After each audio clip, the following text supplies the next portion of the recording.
Chapter 43. The Sign of the Red Dovecote. Meanwhile the king, who, with more reason than the cardinal, showed his hatred for Buckingham, although scarcely arrived, was in such a haste to meet the enemy that he commanded every disposition to be made to drive the English from the Isle of Ré, and afterward to press the siege of La Rochelle. But notwithstanding his earnest wish, he was delayed by the dissensions which broke out between Messieurs Bassompierre and Schomberg against the Duc d'Angoulême. Messieurs Bassompierre and Schomberg were marshals of France, and claimed their right of commanding the army under the orders of the king. But the cardinal, who feared that Bassompierre, a Huguenot at heart, might press but feebly the English and Rochellais, his brothers in religion, supported the Duc d'Angoulême, whom the king, at his instigation, had named lieutenant general. The result was that to prevent Messieurs Bassompierre and Schomberg from deserting the army, a separate command had to be given to each.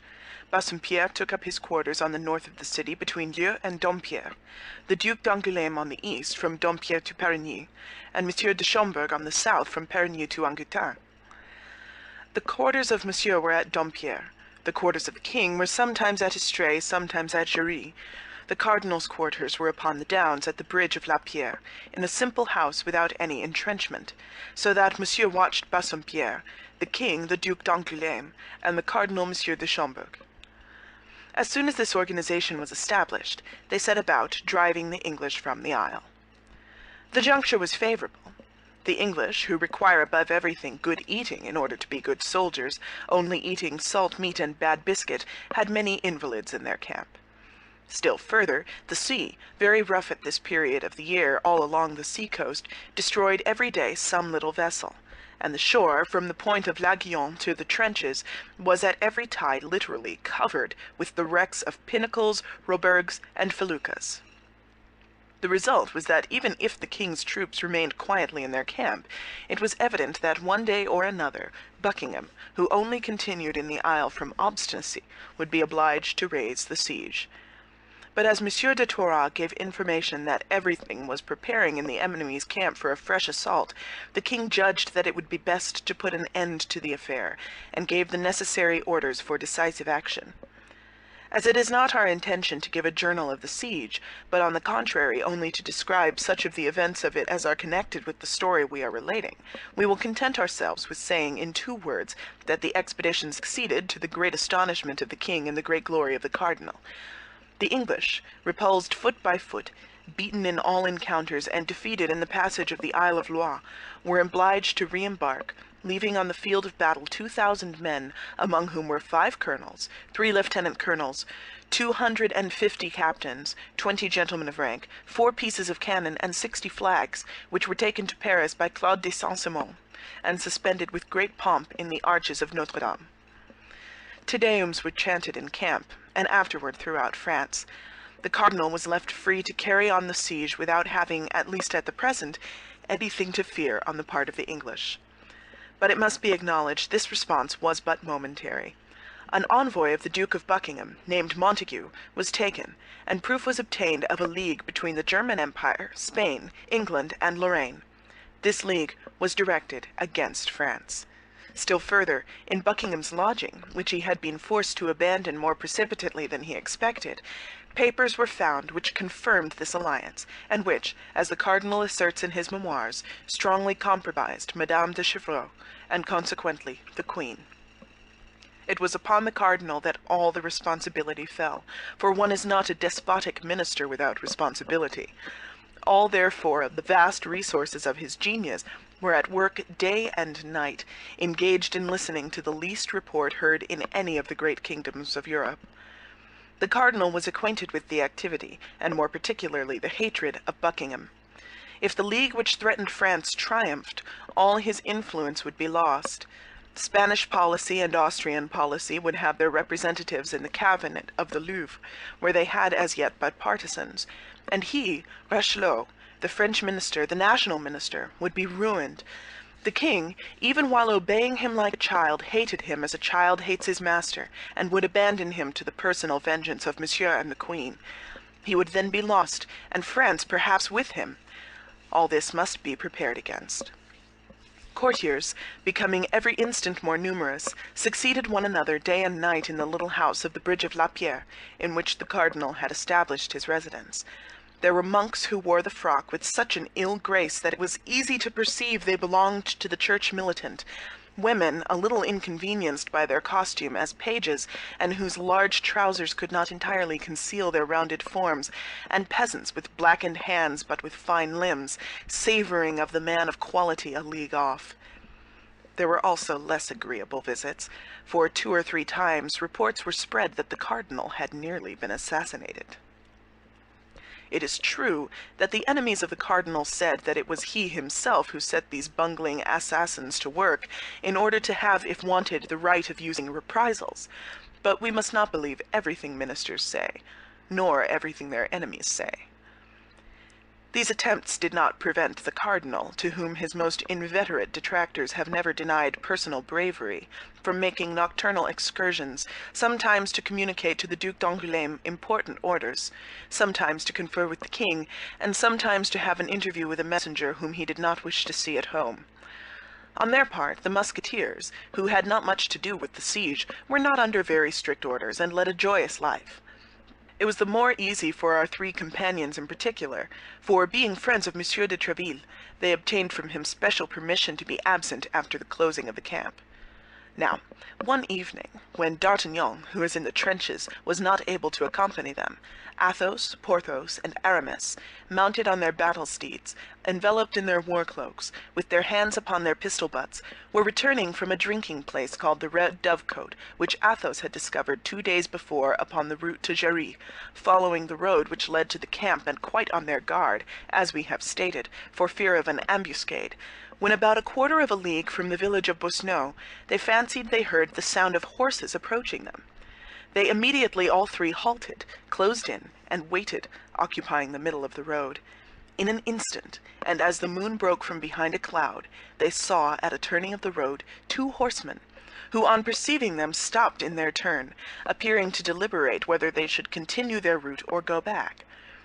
The hesitation created some suspicion in the 3 friends, and Athos, advancing a few paces in front of the others, cried in a firm voice, "Who goes there?" "Who goes there yourselves?" replied one of the horsemen. "That is not an answer," replied Athos. "Who goes there? Answer, or we charge." "Beware of what you are about, gentlemen," said a clear voice which seemed accustomed to command. "It is some superior officer making his night round," said Athos. "What do you wish, gentlemen?" "Who are you?" said the same voice, in the same commanding tone. "Answer in your turn, or you may repent of your disobedience."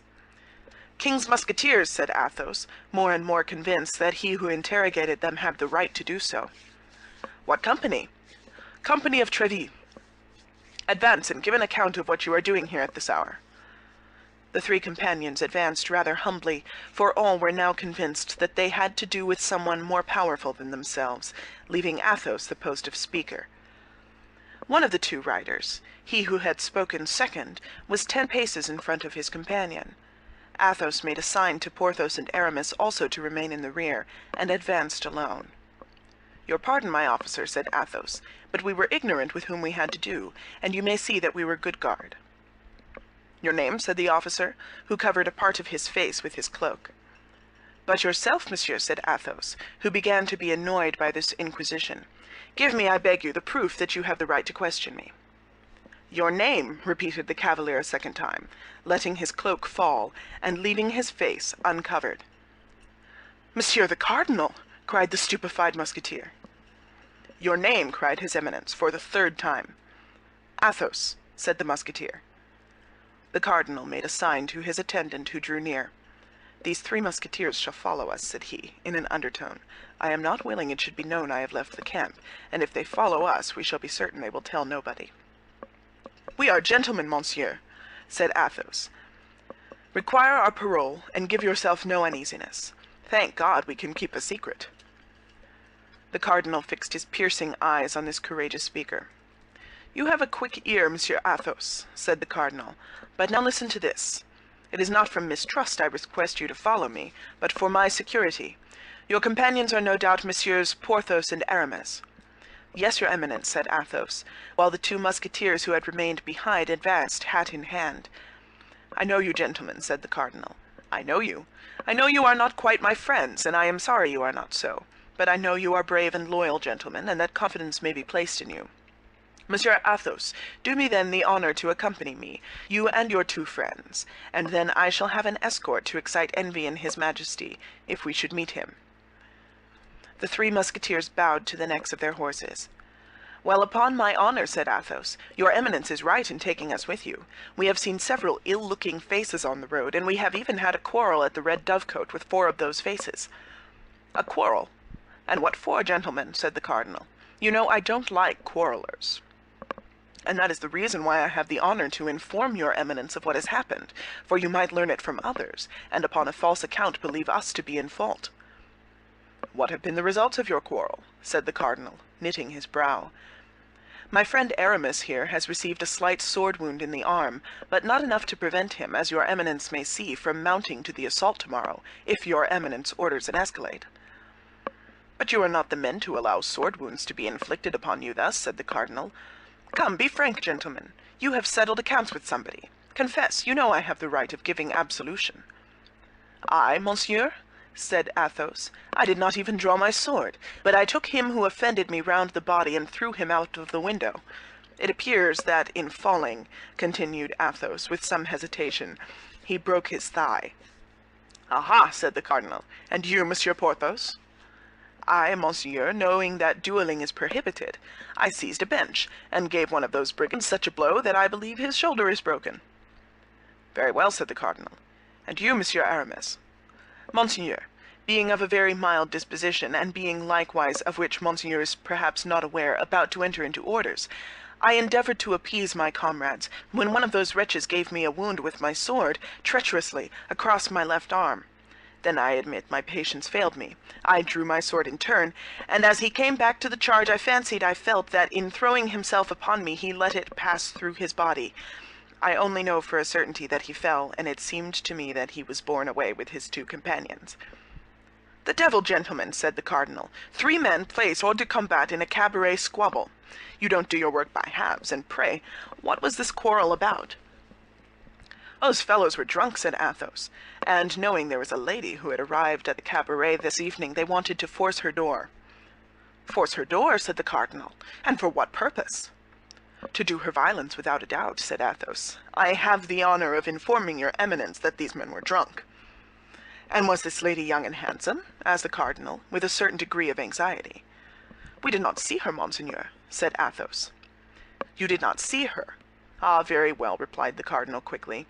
"You did well to defend the honor of a woman, and as I am going to the Red Dovecote myself, I shall know if you have told me the truth." "Monseigneur," said Athos haughtily, "we are gentlemen, and to save our heads we would not be guilty of falsehood." "Therefore I do not doubt what you say, Monsieur Athos. I do not doubt it for a single instant. But," added he, "to change the conversation, was this lady alone?" "The lady had a cavalier shut up with her," said Athos, "but as notwithstanding the noise, this cavalier did not show himself, it is to be presumed that he is a coward." "Judge not rashly, says the Gospel," replied the cardinal. Athos bowed. "And now, gentlemen, that's well," continued the cardinal. "I know what I wish to know. Follow me." The 3 Musketeers passed behind his Eminence, who again enveloped his face in his cloak, and put his horse in motion, keeping from 8 to 10 paces in advance of his 4 companions. They soon arrived at the silent, solitary inn. No doubt the host knew what illustrious visitor was expected, and had consequently sent intruders out of the way. 10 paces from the door, the cardinal made a sign to his esquire and the 3 Musketeers to halt. A saddled horse was fastened to the window shutter. The cardinal knocked 3 times, and in a peculiar manner. A man, enveloped in a cloak, came out immediately, and exchanged some rapid words with the cardinal, after which he mounted his horse and set off in the direction of Surgères, which was likewise the way to Paris. "Advance, gentlemen," said the cardinal. "You have told me the truth, my gentlemen," said he, addressing the Musketeers, "and it will not be my fault if our encounter this evening be not advantageous to you. In the meantime, follow me." The cardinal alighted. The 3 Musketeers did likewise. The cardinal threw the bridle of his horse to his esquire. The 3 Musketeers fastened the horses to the shutters. The host stood at the door.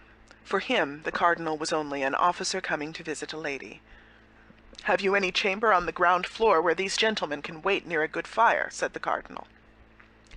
The host opened the door of a large room, in which an old stove had just been replaced by a large and excellent chimney. "I have this," said he. "That will do," replied the cardinal. "Enter, gentlemen, and be kind enough to wait for me. I shall not be more than half an hour."